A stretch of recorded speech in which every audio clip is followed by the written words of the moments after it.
എപ്പോഴും മരിക്കണമെന്നൊരാഗ്രഹവുമായിട്ട് നടക്കുന്ന ആളുകളെ നിങ്ങള് കണ്ടിട്ടുണ്ടോ? ഞാനങ്ങട്ട് മരിച്ചാ മതിയായിരുന്നു. ഈ ലോകത്ത് എന്നെക്കൊണ്ട് ഒരാൾക്ക് പോലും ഉപകാരം കിട്ടുന്നില്ല. പിന്നെ ഞാൻ എന്തിനാണ് ഇവിടെ ജീവിക്കുന്നത്? വെറുതെ ഭൂമിയിലൊരു ഭാരമായിട്ട് ഇങ്ങനെ നടക്കുന്നത് കൊണ്ട് എന്തെങ്കിലും പ്രയോജനമുണ്ടോ?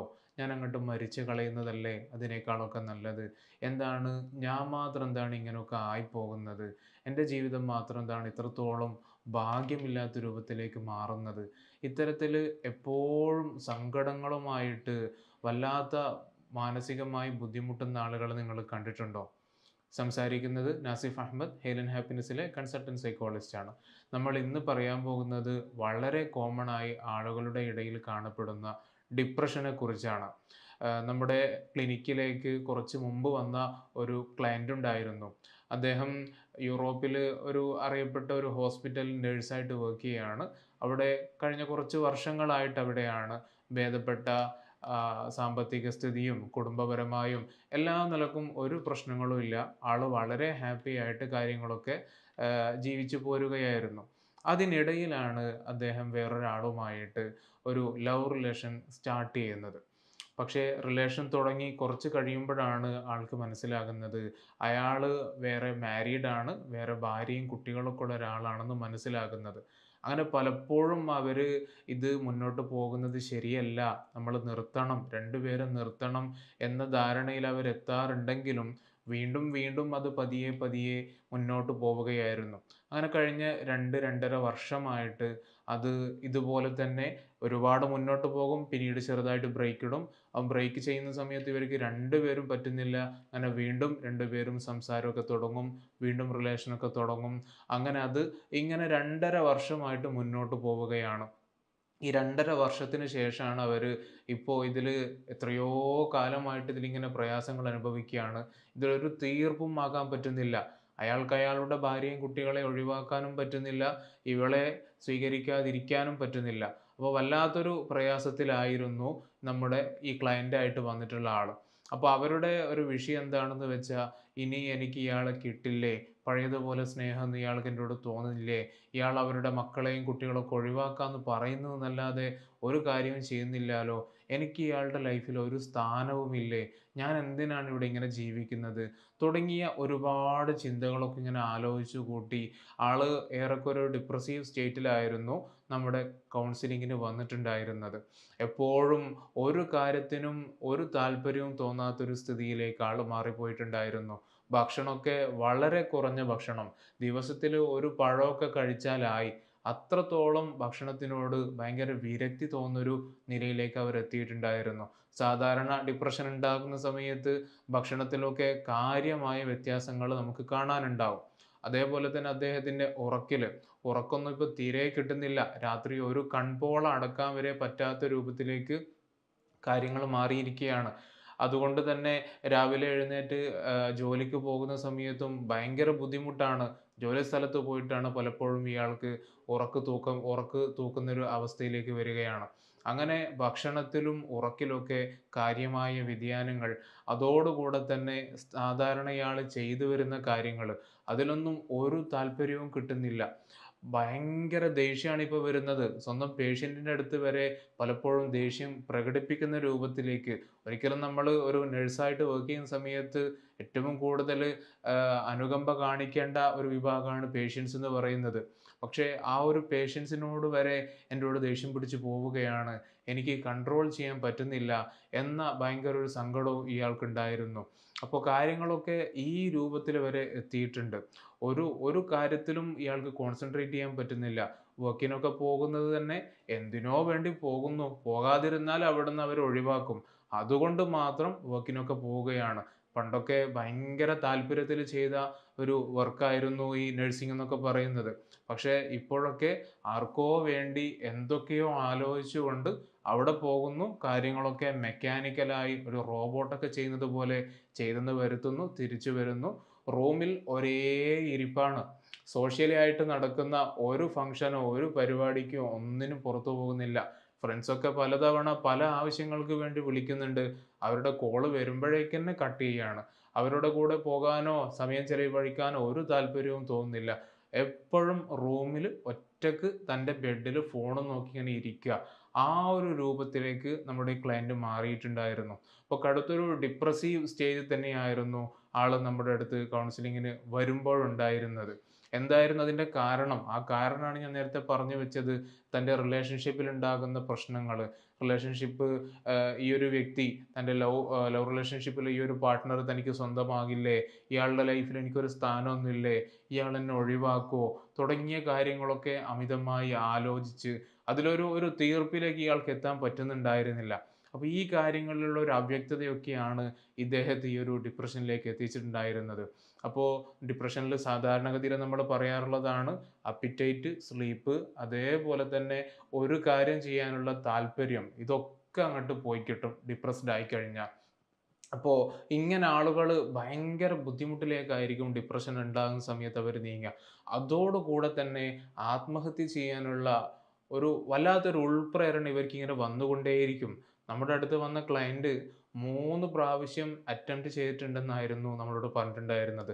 ആദ്യത്തെ തവണ ഹോസ്പിറ്റലിൽ നിന്ന് കിട്ടുന്ന എന്തൊക്കെ പ്രഷർ കൂട്ടാനുള്ള ചില മെഡിസിൻസ് ഒക്കെ കാണാതെ ഒപ്പിച്ചു കൊണ്ടുവന്ന് അത് തന്നെ അപായപ്പെടുത്താൻ വേണ്ടിയിട്ട് അവര് കഴിച്ചു.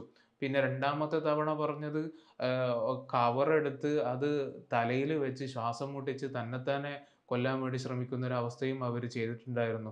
പക്ഷേ ഇതൊക്കെ ഈ 3 തവണയും എന്തോ ഭാഗ്യം കൊണ്ട് ഏതൊരു ഫ്രണ്ട് വന്ന സമയത്തോ അങ്ങനെ എന്തൊക്കെ ആയതുകൊണ്ട് മാത്രമാണ് ആള് രക്ഷപ്പെട്ടിട്ടുണ്ടായിരുന്നത്.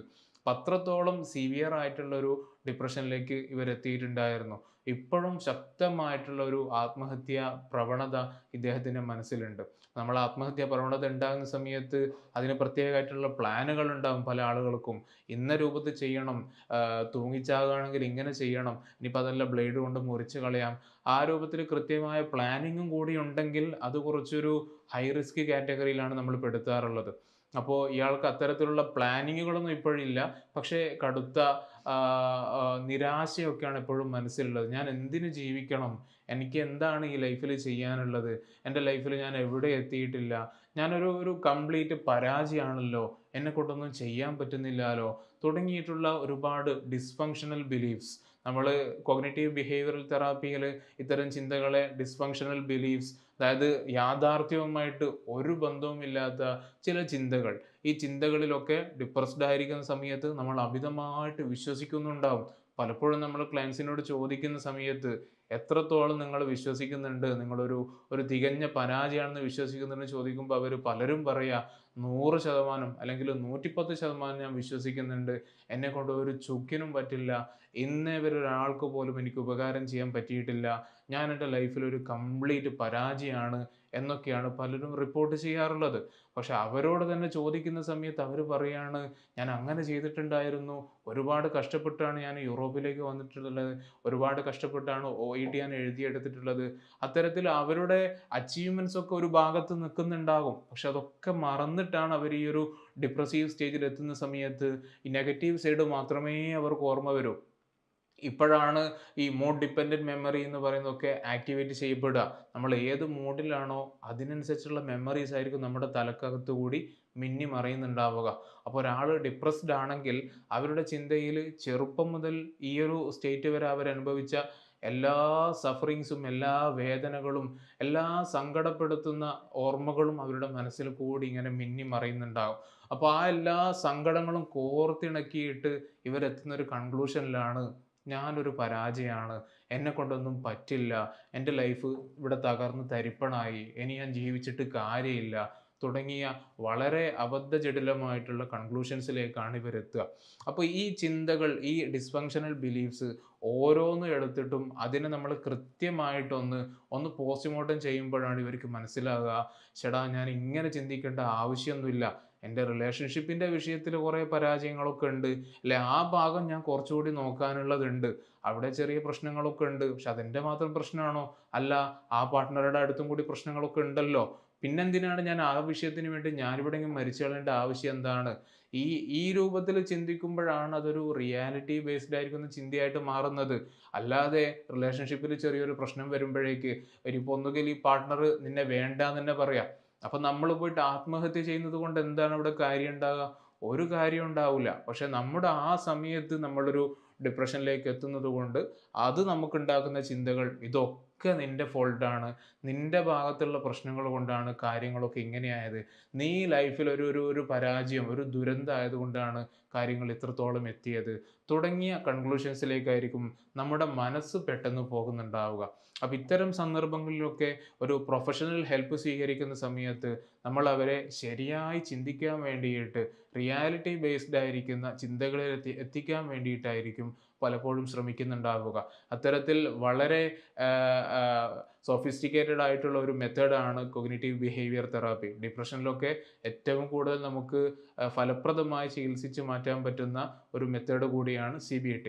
അപ്പോൾ ഇത്തരം ആളുകൾ നിങ്ങളുടെ പരിചയത്തിലുണ്ടെങ്കിൽ, നിങ്ങളുടെ ഫ്രണ്ട്സിൻ്റെ അടുത്തുണ്ടെങ്കിൽ, പ്രത്യേകിച്ചിട്ടും ഈ കാലത്ത് റിലേഷൻഷിപ്പ് ഫെയിലിയറും ബ്രേക്കപ്പും ഒക്കെ കൂടിക്കൂടി വരുന്ന സാഹചര്യങ്ങളാണ്. അപ്പോൾ ഒരു റിലേഷൻഷിപ്പ് തകരുമ്പോഴേക്ക്, അതിലെന്തെങ്കിലുമൊക്കെ പ്രശ്നങ്ങൾ പറ്റുമ്പോഴേക്ക്, ഇനി ഞാൻ ജീവിച്ചിരുന്നിട്ട് കാര്യമില്ല, ഞാനങ്ങട്ട് മരിച്ചു കളയാം, എന്നെക്കൊണ്ടൊന്നിനും പറ്റുന്നില്ല എന്നൊരു കൺക്ലൂഷനിലേക്ക് എത്തുന്നതിന് പകരമായിട്ട് ഒരു റിലേഷൻഷിപ്പ് അല്ല ജീവിതം, ഒരു റിലേഷൻഷിപ്പിൽ തീരുന്നതല്ല ജീവിതം എന്നൊരു യാഥാർത്ഥ്യത്തിലേക്ക് നമ്മളവരെ എത്തിക്കുകയാണ് ഈ ഒരു കൗൺസിലിങ്ങിൽ കൂടി നമ്മൾ ചെയ്യുക. പക്ഷെ പലപ്പോഴും നമ്മൾ ഫ്രണ്ട്സ് എന്നുള്ളവർക്ക് ഈ കാര്യങ്ങളായിരിക്കും പറഞ്ഞു കൊടുക്കുക. പക്ഷെ അത് അവർക്ക് മനസ്സിലാകുന്നുണ്ടാവില്ല, അല്ല അവർക്ക് അത് ഉൾക്കൊള്ളാൻ പറ്റുന്നുണ്ടാവില്ല. അത് പലപ്പോഴും നമ്മൾ കേൾക്കുന്ന സമയത്ത് ആ ഒരു എമ്പത്തറ്റിക് ലിസണിങ്ങിൻ്റെ കുറവായിരിക്കും ഉണ്ടാവുക. അല്ല അവർക്ക് ഈ പ്രശ്നങ്ങൾ എത്രത്തോളം നമ്മൾ മനസ്സിലാക്കിയിട്ടുണ്ട് എന്നൊരു തോന്നലിലേക്ക് അവരെത്തുന്നുണ്ടാവുകയില്ല. അപ്പോൾ ഈ കാര്യങ്ങളൊക്കെ പരിഹരിച്ച് നല്ലൊരു കേൾവിക്കാരനായിട്ട് അവരുടെ പ്രശ്നങ്ങളൊക്കെ മനസ്സിലാക്കി ഐഡൻറ്റിഫൈ ചെയ്ത് അതിന് വേണ്ട കാര്യങ്ങളൊക്കെ കൊടുക്കുകയാണ് ഒരു പ്രൊഫഷണൽ എന്ന നിലയിൽ കൗൺസിലിങ്ങിൽ കൂടി നമ്മൾ ചെയ്യാറുള്ളത്. അപ്പോൾ ഇത്തരം പ്രശ്നങ്ങൾ അനുഭവിക്കുന്ന ആരെങ്കിലുമൊക്കെ ഉണ്ടെങ്കിൽ അവർക്ക് ഈ ഒരു വീഡിയോ നല്ലൊരു ഉപകാരമാവട്ടെ എന്ന് പറഞ്ഞുകൊണ്ട് ഈ ഒരു വീഡിയോ നമ്മളിവിടെ കൺക്ലൂഡ് ചെയ്യുകയാണ്. അടുത്തൊരു ടോപ്പിക്കുമായിട്ട് നമുക്ക് വീണ്ടും കാണാം. താങ്ക്